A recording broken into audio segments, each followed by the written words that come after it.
buka di dalam Ibrani pasal 12 ayat 1 dan 2. Saya tunggu sampai semua dapat. Kita akan baca sama-sama dan saya mengundang Bapak Ibu seluruh jemaat untuk kita berdiri, kita baca sama-sama.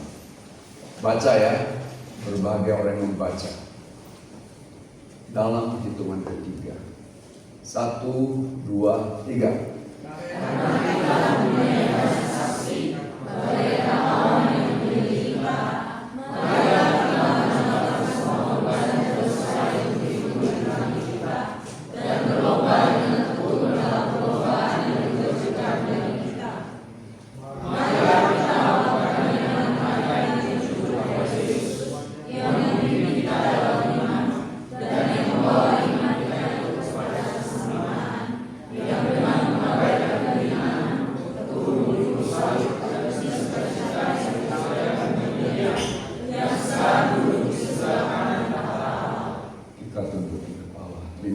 Bapa di surga, terima kasih Tuhan Yesus. Kami bersyukur sore hari ini kembali kami diperkenalkan firman-Mu. Biarlah firman-Mu menimbulkan iman dalam hidup kami dan kami berakar bertumbuh dengan sungguh-sungguh dalam 100 kali ganda. Berkati dan urapi juga hamba-Mu menjelaskan kebenaran firman-Mu sesuai dengan rencana-Mu dan kehendak-Mu. Dalam nama Tuhan Yesus kami berdoa dan ucapan syukur. Amin. Silakan duduk. Kitab Ibrani ditulis oleh Rasul Paulus, ditujukan kepada orang-orang Yahudi yang berdiaspora. Ya. Dalam ayat pertama dan kedua kitab Ibrani pasal 12 ini dapat kita simpulkan bahwa hidup ini sama seperti kita menjalani satu pertandingan atau perlombaan. Siapapun yang ikut pertandingan dan perlombaan menginginkan menang. Paulus menuliskan ini ditujukan kepada semua anak Tuhan, orang Yahudi yang berdiaspora, yang dia gambarkan sebagai seorang olahragawan. Nah, Paulus juga tulis surat kepada Timotius di dalam 2 Timotius pasal yang ke-2 ayat 5 sampai 8. Di sana dikatakan ada 3 gambaran. 1 sebagai prajurit, 2 sebagai olahragawan, 3 sebagai petani. Nah, ayat 5 di sana dikatakan seorang olahragawan hanya dapat memperoleh mahkota sebagai juara apabila ia bertanding dengan peraturan-peraturan olahraga. Jadi kalau Paulus menuliskan surat ini kepada orang-orang Yahudi yang berdiaspora bahwa hidup itu merupakan satu perlombaan atau pertandingan dan kita harus menang, ya, sama seperti yang digambarkan kepada jemaat-jemaat yang digembalakan oleh Timotius dalam suratnya kepada Timotius. Ya, kalau di dalam surat yang Timotius ini kita baca tadi ayat 5, saya undang kita baca yang lebih lanjut. Ayat 6 coba kita baca. Seorang petani yang bekerja keras haruslah yang pertama menikmati hasil usahanya. Lanjut. Perhatikan apa yang kukatakan.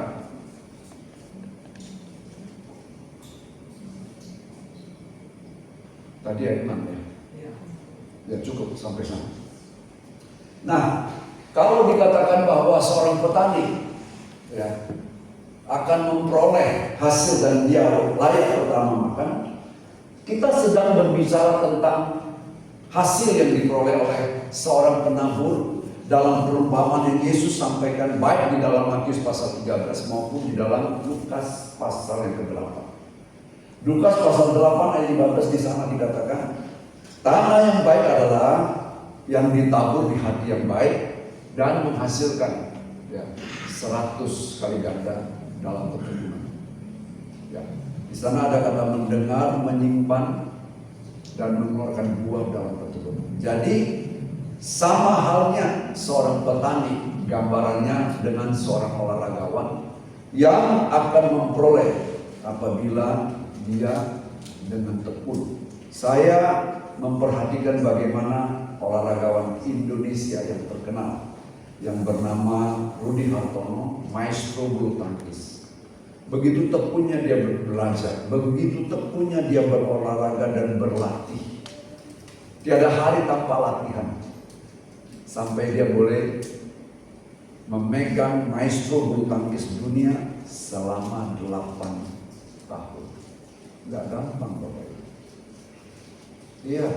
Nah, kalau kita sedang berbicara tentang memperoleh hasil yang terbaik, jika engkau menghendaki, menginginkan hasil yang terbaik dari Tuhan, maka itu yang sore ini saya tambah dengan kalimat, maka berfokuslah kepada Tuhan Yesus, atau berfokuslah kepada Yesus. Ya. Kita buka dulu, kita baca dulu ayat yang ke-1 kembali. Ya, bagaimana yang dimaksud oleh Paulus. Karena kita mempunyai banyak saksi. Ayat ini, pembukaan pasal 12 disebut karena kita.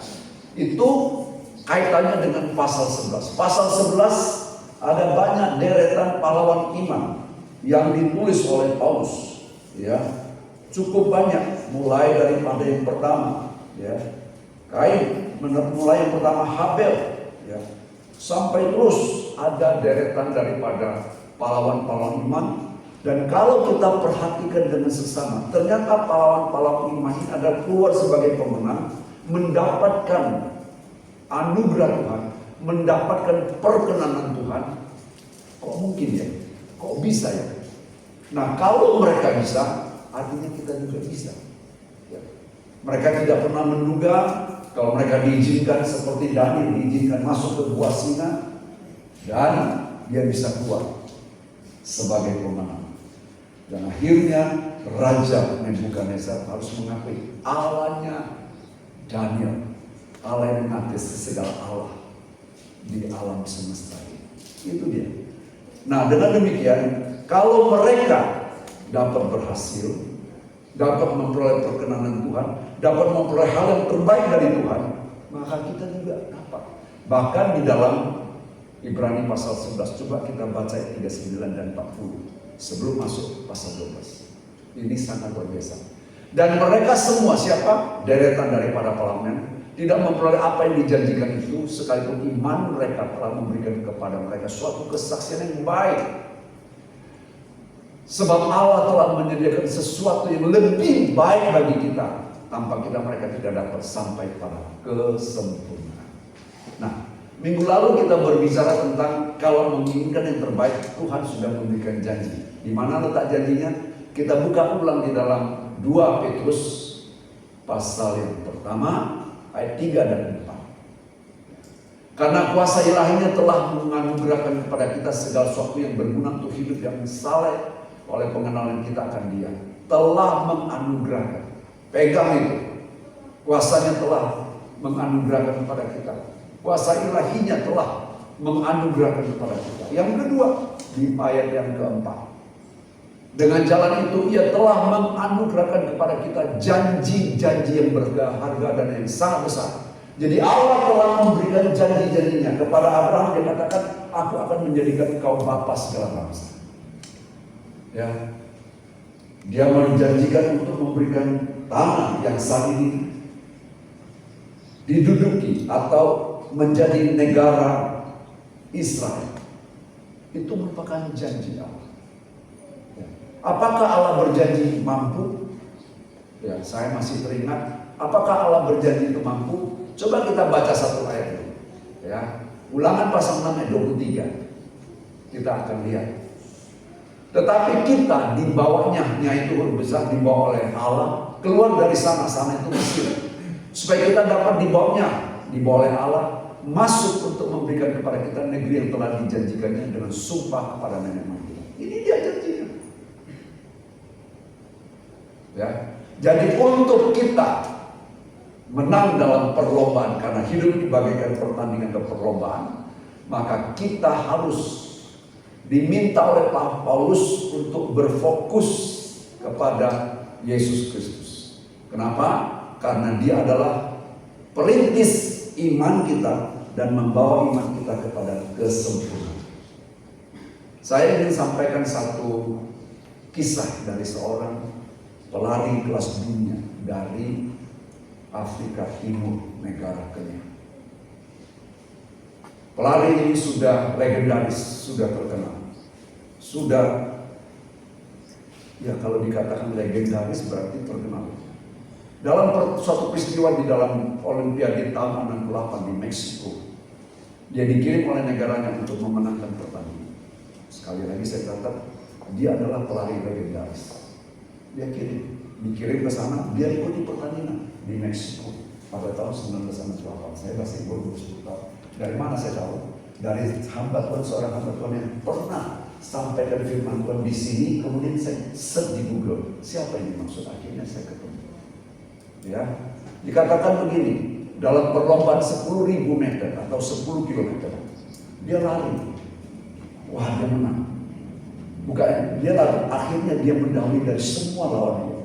Jauh lawan-lawan yang tertinggal. Tapi dia menoleh ke belakang, masih jauh. Masih jauh. Ya, mungkin pelari pertama itu dia start itu tidak dengan full speed supaya jangan capek sampai 10 km. Mungkin dia pemanasan. Tapi karena ini sudah legendaris, dia cepat. Dia melihat ke belakang begitu masih jauh, dia pun dengan santai ya menikmati sajian minuman dan makan buah-buah yang dijual di sepanjang tepi jalur pacu. Nah, ketika dia menikmati itu dengan anggapan masih jauh lawan saya, dia minum, dia makan buah-buahan. Tidak diduga dan tidak disangka, perutnya mulai sakit sampai dia terjungkal dan akhirnya dia tidak bisa berdiri karena perutnya begitu sakit. Dan catatan menyatakan dia bukan sebagai juara, padahal semua di atas kertas mengatakan dia juara. Karena kalau orang ikut, kan orang nggak tahu. Sama seperti dulu Holyfield melawan siapa? Mike Tyson, legendaris, sudah terkenal. Ya, Mike Tyson itu tampak terkalahkan. Pertandingan itu tidak pernah kalah. Tapi kenapa bisa dikalahkan Holyfield? Semalam waktu lalu saya sudah sampaikan. Nah, kali ini juga begitu. Kenapa? Karena dia terpengaruh, pikiran dia terpecah oleh hal-hal yang kecil yang di pinggir jalan. Ya. Hal-hal yang kecil. Seharusnya dia bagaimana? Seharusnya dia dari start awal dia harus fokus sampai pada akhir pertandingan. Dia menganggap remeh, dia sombong, dan dia terpecah belah konsentrasinya, tidak fokus kepada tujuan akhir. Itu contoh. Oleh sebab itu Paulus menulis surat ini kepada kita semua pada saat ini masih relevan kita. Karena kita hidup ini sebagai perlombaan, seperti perlombaan dalam pertandingan. Kita semua dalam pertandingan. Dan kalau dalam pertandingan, kalau kita mau masuk dalam pertandingan, kita harus menang sebagai juara. Nah, untuk menang itulah maka sore hari ini disarankan kepada kita supaya mata kita tertuju kepada Yesus yang memimpin iman kita sebagai founder, sebagai perintis, dan membawa iman kita menuju kepada kesempurnaan perfecter atau menuju pada akhir dengan kemenangan demi kemenangan. Untuk itu, sebagai pelari, kita tidak boleh dibebani dengan berbagai hal-hal yang sepele, hal-hal yang berat. Seorang pelari, kalau saya lihat gambar dari pelari itu, yang laki-laki umumnya cuma pakai celana pendek, tidak bawa ransel, tidak bawa baju berat dan lain sebagainya. Kenapa? Supaya ini jangan memberatkan diri dia lagi. Bahkan air minumannya pun sebenarnya sudah ada orang yang mengiringi dia dengan kendaraan perlahan untuk di titik-titik tertentu dia boleh minum. Dia nggak tahu. Itu semua harus dilepaskan. Nah, bagaimana kita dalam perlombaan rohani? Semua beban yang dilepaskan harus disingkirkan. Jangan itu menghalangi kita untuk berlomba dalam perlombaan rohani. Ya.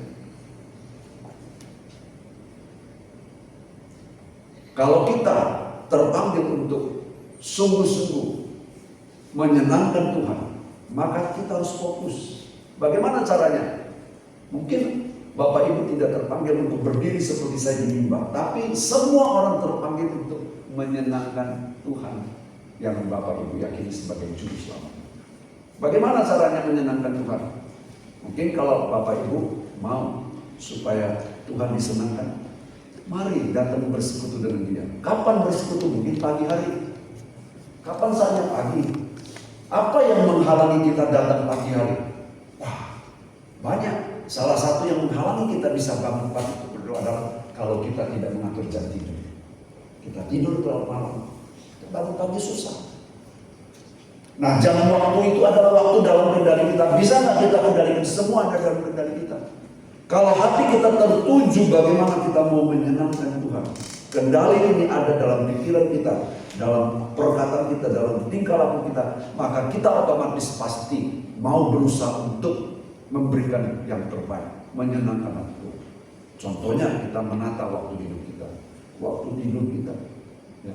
Apa yang bisa mengganggu? Obrolan. Apalagi yang bisa mengganggu? TikTok. Sebelum tidur TikTok bisa mengganggu. Apalagi? Ya, banyak hal. Ya. Kadang-kadang melihat TikTok itu tidak sadar, tahu-tahu sudah jam 12. Padahal kita mau tidur supaya besok pagi jam 5 bisa bangun. Ya kan? Ya. Kita harus menata waktu jam tidur kita. Kalau kita terfokus mau menyenangkan Tuhan, itu dalam salah satu contoh yang terkecil. Coba lihat ini, ya, pelari dari Kenya dikirim oleh negaranya untuk mewakili negaranya supaya dapat medali emas, tapi dia gagal. Karena tadi distract by anything, dipengaruhi, dipecah belah perhatiannya dengan hal-hal yang ya sebenarnya tidak penting itu, tidak penting. Apa hal yang lain? Saya mau kalau setiap kali hari Minggu pertama ibadah dengan perjamuan kudus, saya mau hadir. Tapi ternyata minggu depan ada perjamuan kudus, undangan datang. Kalau dilihat undangan ini cukup. Kalau ini yang undang ini pasti makanannya mewah. Kira-kira begitu kan? Tinggal pilihan. Mau ikut undangan atau ibadah. Atau mungkin Bapak Ibu bisa mau, ya, pernikahannya cuma sekali, berarti undangannya cuma sekali. Kan perjamuan kudus minggu depan, bulan depan ada. Itu semua hal yang mempengaruhi kita untuk mengambil keputusan. Dalam hal membuat keputusan kita pun harus perhatikan baik-baik. Saya kasih satu contoh. Siapa yang memutuskan untuk masuk ke Sodom dan Gomora? Siapa? Lot. Betul. Hati-hati membuat keputusan. Setiap keputusan yang sudah diambil itu sangat sulit untuk keluar dari keputusan yang kita ambil. Lot memutuskan, oh ternyata lembah Yordan itu sangat subur. Dia putuskan karena dikasih kesempatan untuk memilih. Dia pilih dua. Tapi kita tahu cerita akhirnya kan, untuk dia keluar dari sana bukan main sulitnya. Sampai Tuhan harus mengirim malaikat untuk mengeluarkan dia. Dan akibatnya apa? Istrinya tak selamat.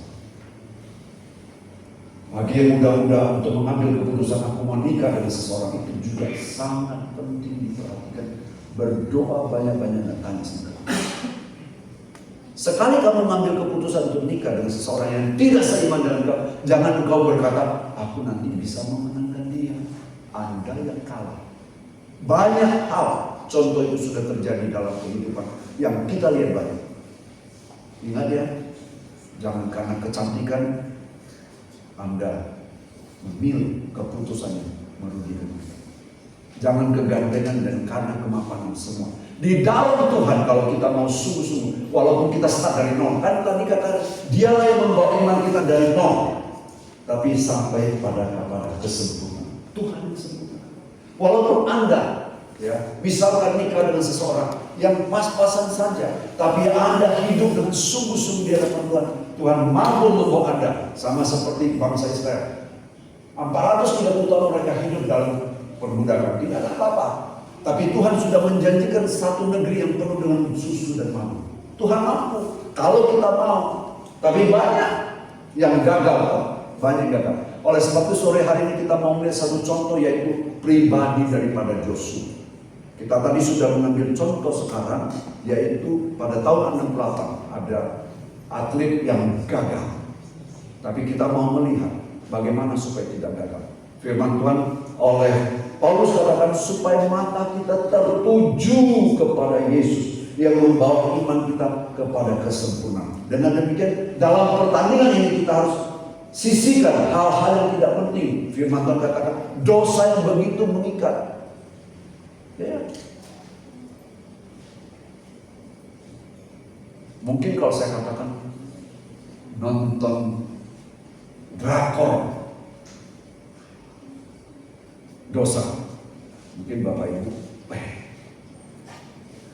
Om ini nggak tahu ini makanya nonton drakor, makanya Om bilang dosa. Coba Om nanti terima, ya kan? Dulu saya angkat topi dengan seorang pemimpin rohani saya. Tapi pada suatu kali saya datang di rumahnya, dia pernah ngomong orang BPD itu tidak ada yang nonton, tidak ada yang ke bioskop. Saya pacaran nggak pernah bawa istri pacar saya untuk pergi nonton karena terobsesi dengan demikian. Ingat saya nggak pernah bawa dia nonton. Ingat saya, kalau saya salah mungkin nanti dia bisa berbagi. Tapi karena terobsesi, orang GPD itu tidak boleh nonton. Tapi suatu saat saya mendatangi pemimpin rohani saya, ternyata dia di rumah di kamar nonton seri kungfu yang berjilid-jilid. Lama.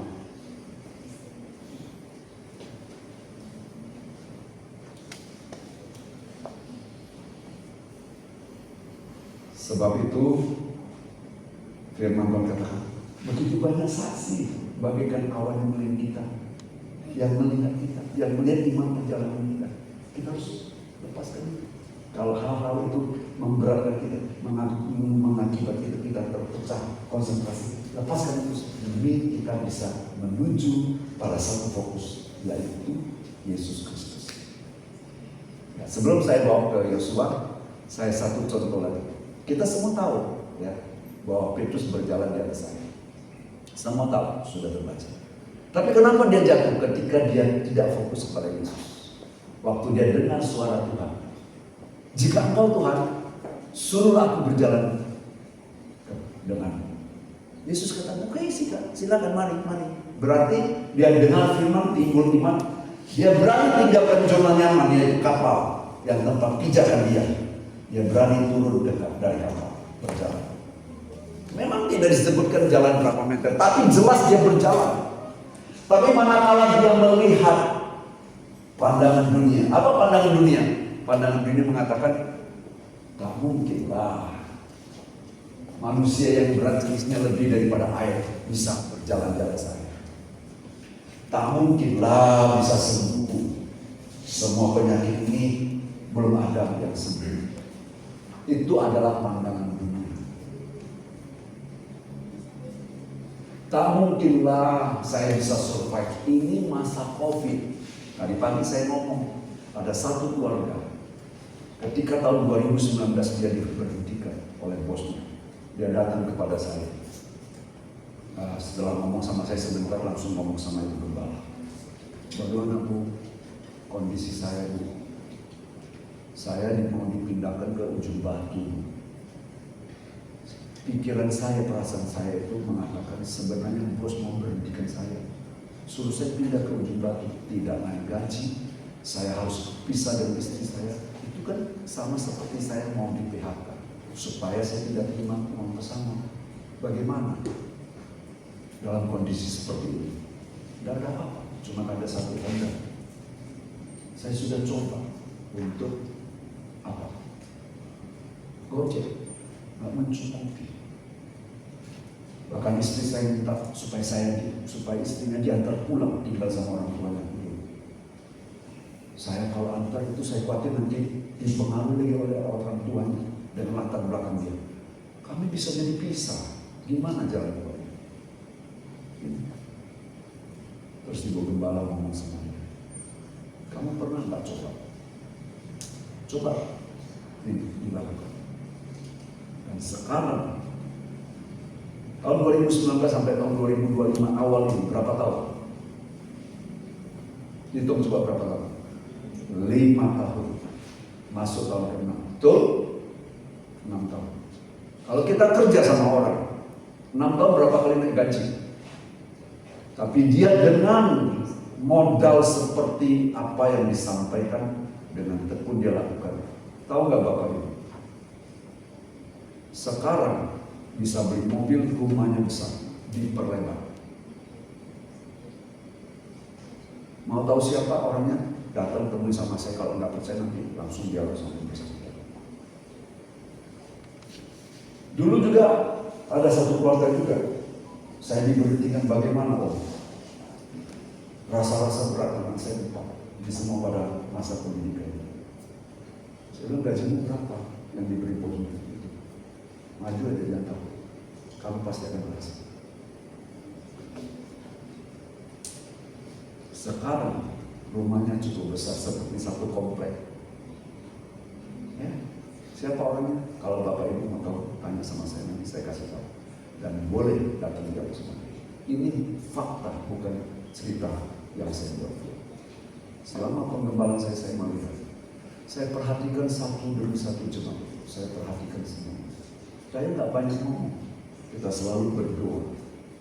Nah, untuk itu pada sore hari ini, kalaulah firman Tuhan mengajak kita, kalau mau terima yang terbaik dari Tuhan,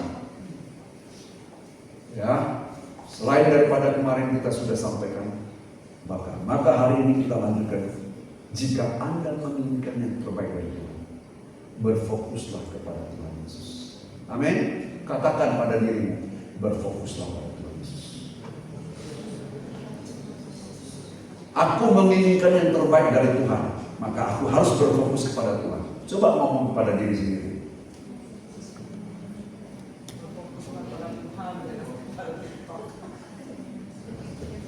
Berfokuslah pada Tuhan, jangan pada TikTok. Ada pengalaman, sudah berfokus sama TikTok. Tadi saya sambung. Waktu dia berjalan, beberapa langkah tidak disebut.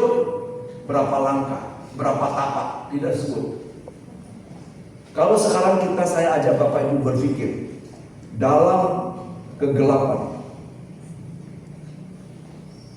dia mendengar suara Yesus. Mari, belum bisa melihat, ya kan? Belum bisa melihat.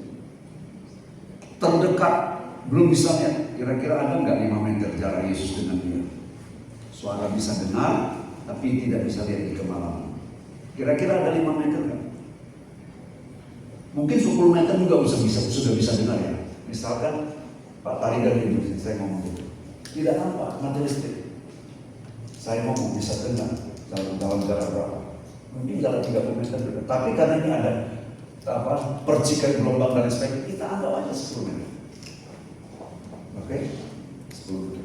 Dia jalan.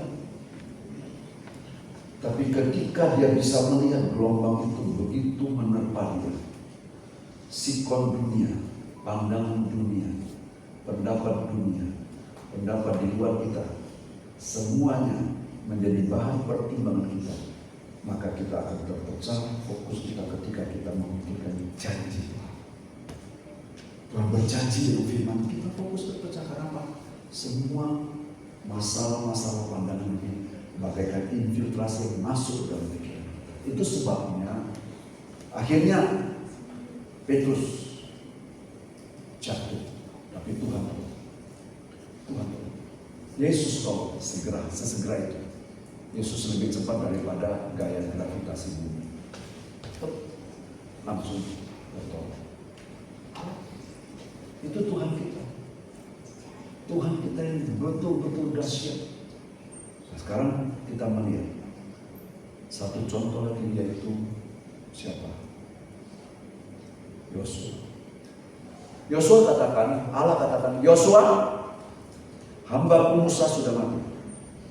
Sekarang bangkit, lanjutkan estafet kepemimpinan, bawa bangsa ini masuk ke tanah perjanjian. Perintah Tuhan begitu. Kalau Tuhan menyuruh, Tuhan selalu menyertai. Itu harus yakin Bapak Ibu. Kalau Tuhan yang selalu, Tuhan pasti menang. Suatu hari, kapan ya, pagi-pagi ya saya ada sampaikan begini. Saya lupa saya sampaikan firman Tuhan apa, tapi saya kasih ilustrasi gini. Seorang anak, ini dalam doa pagi, tapi saya kapan kok ini lupa. Seorang anak dalam memasuki kedewasaan, dia katakanlah seperti Moni, mari supaya Bapak Ibu bisa terdapat. Supaya anak ini dewasa dalam menghadapi semuanya. Maka bapaknya, saya mau lihat kedewasaanmu, keberanianmu dan semuanya. Ya, sekarang bapaknya tutup. Dia dibawa itu tuntun kemana? Di rumahnya tuntun masuk ke dalam-dalam itu agak sedikit hutan. Suruh duduk di pol kayu. Dalam kondisi duduk, apa? Dan kondisi tertutup. Besok papa jemput. Perhatikan, besok papa jemput. Kamu tinggal semalam, tidur dia di sini. Bapaknya pergi. Tapi sesungguhnya bapaknya perlahan-lahan duduk di ujung kayu, menemani sepanjang malam. Mulai macam-macam lah suara monyet, suara ini, dia nggak bisa tidur. Saya sendirian, mati saya nggak bisa tidur. Takut. Tapi kan berjanji, kamu nggak boleh buka mata. Nggak bisa tidur akhirnya. Tapi dia melewati malam itu, walaupun dengan histeris dia rasa takut. Begitu besok fajar mengisi, dia berbuka, bentuk matanya. Setelah dia lihat, oh, pasti papanya sepanjang malam menemani dia di dalam hutan. Maknanya apa? Maknanya Tuhan tak pernah tinggalkan kita. Terkadang kita pikir, Tuhan itu mana? Aku sudah menjerit-jerit, Tuhan enggak. Tuhan tidak pernah meninggalkan kita. Mesti orang saleh. Tuhan tidak bobo. Tuhan tidak tidur. God will make a way when there seems to be no way. Tuhan buka jalan ketika kita melihat seperti tidak ada jalan. Dia bekerja dengan perlahan tanpa kita tahu. Dia buka jalan. Itu keyakinan itu harus kita pegang. Keyakinan itu, janji Tuhan itu. Maka oleh sebab itu jangan kita pernah tidak fokus kepada Yesus. Bagaimana caranya fokus? Kita lihat caranya fokus yang dilakukan oleh Yosua yang diberi petunjuk oleh firman Tuhan. Aku akan menyertaimu, nanti baca dalam pasal 1 mulai 1 sampai 8. Aku akan menyertai kamu seperti aku menyertai Musa, itu janji. Setiap tempat yang kamu injak, setiap tanah yang kamu injak, aku berikan kepadamu. Karena aku sudah berjanji kepada nenek moyang. Berarti janji Tuhan iya dan amin. Apa janji Tuhan yang Bapak Ibu pegang dalam kehidupan ini?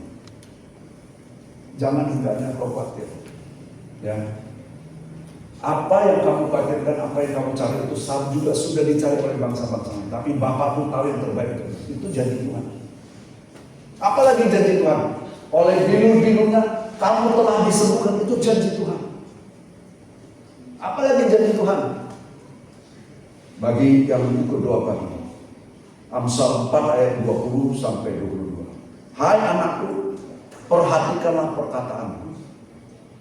Jangan itu menjauh dari, condongkanlah telingamu kepada ucapanku. Jangan itu menjauh dari matamu. Simpan itu di dalam lubuk hatimu. Itu yang menjadi kehidupan bagi mereka yang mendapatkannya, dan kesembuhan seluruh tubuh. Firman Tuhan ini merupakan obat. Itu janji Tuhan. Tapi ketika kita tidak mau melakukannya, ya Tuhan nggak salah. Ketika Allah sudah berjanji kepada Yosua, aku akan menyertai kau, tidak akan meninggalkan kau, seperti aku menyertai Musa, demikian aku menyertai kau. Setelah Tuhan katakan demikian, Tuhan perintahkan dan Tuhan ingatkan, hanya teguhkan dan kuatkan hatimu. Itu bagian siapa? Teguhkan dan kuatkan hatimu. Bagian siapa? Bagian Tuhan atau bagian Yosua? Bagian Yosua. Hanya teguhkan dan kuatkan hatimu. Kalau kita baca pasal 1 sampai 3 kali katakan teguhkan dan kuatkan hatimu. Setelah itu apa yang dia katakan? Ayat 8 kita buka. Caranya supaya kita bisa fokus. Ayat 8. Janganlah engkau lupa memperkatakan kitab Taurat ini. Itu 1. 2. Tetapi renungkan itu siang dan malam. 2. 3. Supaya dengan engkau bertindak hati-hati sesuai dengan segala yang tertulis di dalamnya. Sebab dengan demikian perjalananmu akan berhasil dan engkau akan beruntung. Engkau mau berhasil dan jaya, berhasil dan beruntung, sama dengan engkau memperoleh yang terbaik, yaitu 100 kali ganda. Berhasil dan beruntung. Harus 3 dilakukan. Dari 3 ini urutannya saya ubah. 1. Renungkanlah firman Tuhan itu siang dan malam. Artinya dipikirkan. Kita pikirkan. Kalau firman Tuhan katakan bahwa, hai anakku, perhatikanlah perkataanmu. Arahkanlah telingamu kepada ucapan. Janganlah itu semua menjauh dari mata. Simpan itu di lubuk hati. Karena itulah yang menjadi kehidupan bagi mereka yang mendapatkan dan kesembuhan seluruh tubuhnya. Ya kan? Ini berproses dalam pikiran kita. Bahkan kalau kita mau tidur pun, Tuhan, Engkau sudah siapkan saya obat. Besok pagi saya bangun pasti segar. Kita pikir, kan saya sudah berkali-kali kasih contoh. Seorang wanita, Maria, 30 tahun dia berpikir, 30 tahun dia renungkan. Dialah menjadi pemicu timbulnya mujizat pertama. Jadi saya kasih istilah renungkan itu siang dan malam. Saya kasih istilah dengan bahasa think of God's word. Pikirkan perkataan Tuhan, firman Tuhan. Itulah kata. Yang kedua apa? Jangan lupa memperkatakan. Speak lagi. Ucapkan firman Tuhan. Amsal pasal 18 ayat 21 mengatakan, hidup dan mati dikuasai lidah, siapa suka menggemakannya akan memakan buahnya. Itu speak, katakan. Yang ketiga, bertindak atas firman Tuhan. Ini yang membawa kita mengarah kepada kita bisa fokus.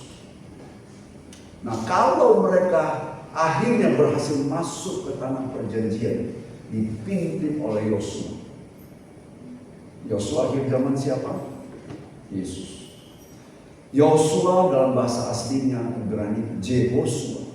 Jehoshua artinya Yahweh menyelamatkan. Tuhan penyelamat. Dalam bahasa Yunani, Joshua itu adalah Yesus. Oleh sebab itu, hanya Yesus yang menjadi founder kita dan perfecter kita. Dia yang membawa kita dari pertama iman kita timbul, dan yang membuat iman kita sampai pada kesempurnaan. Iman penting Bapak Ibu. Tahu gak iman itu penting? Coba buka Lukas 18 ayat 8. Lukas 18 ayat 8.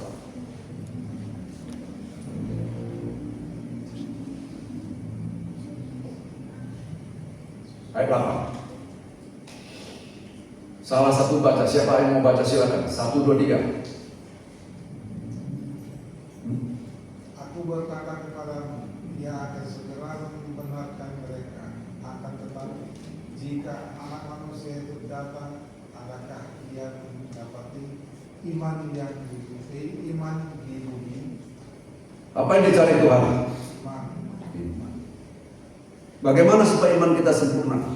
Yesus perintis iman, our founder, and He is our perfecter. Dia juga adalah penyempurna iman. Artinya Yesus teladan kita. Sebagai yang terakhir kita baca 1 Petrus 2:21. Sama-sama baca. 1, 2, 3.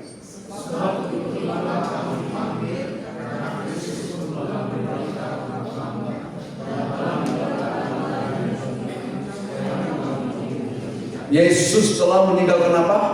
Teladan. Tadi pelari kayaknya karena hanya masalah makanan dan minum jatuh. Apa Yesus katakan pada waktu murid-muridnya datang? Setelah dia ketemu dengan wanita Samaria, Tuhan, ini sudah siap makanan. Tapi ayat Yesus kata, makananku adalah melakukan dan menyelesaikan kehendak Bapa yang mengutus aku. Iya. Waktu peristiwa murid-muridnya bingung-bingung kok dia di sumur. Yakub bertemu dengan seorang Samaria. Dia tawarkan, dia pergi ke kota membeli makanan. Di waktu makanan datang, kenapa? Karena fokus Yesus menyelesaikan kehendak Bapa yang mengutus aku. Dialah teladan kita. Dia menyenangkan Bapa. Dia teladan kita saat sekarang. Kalau kita mau menyenangkan Tuhan, kita harus berfokus kepada Dia. Dia teladan kita. Dia membawa iman kita sampai pada kesempurnaan. Putusan ada di tangan Bapak Ibu, putusan ada di kita masing-masing. Firman sudah diperdengarkan, dan biarlah kita mengambil keputusan yang tepat. Jangan salah mengambil keputusan. Salah mengambil keputusan sama seperti Lot. Susah sekali terkeluar cabut dari keputusan itu. Coba bayangkan kalau ada seorang pemuda yang sudah memutuskan mengambil seorang wanita jadi istrinya.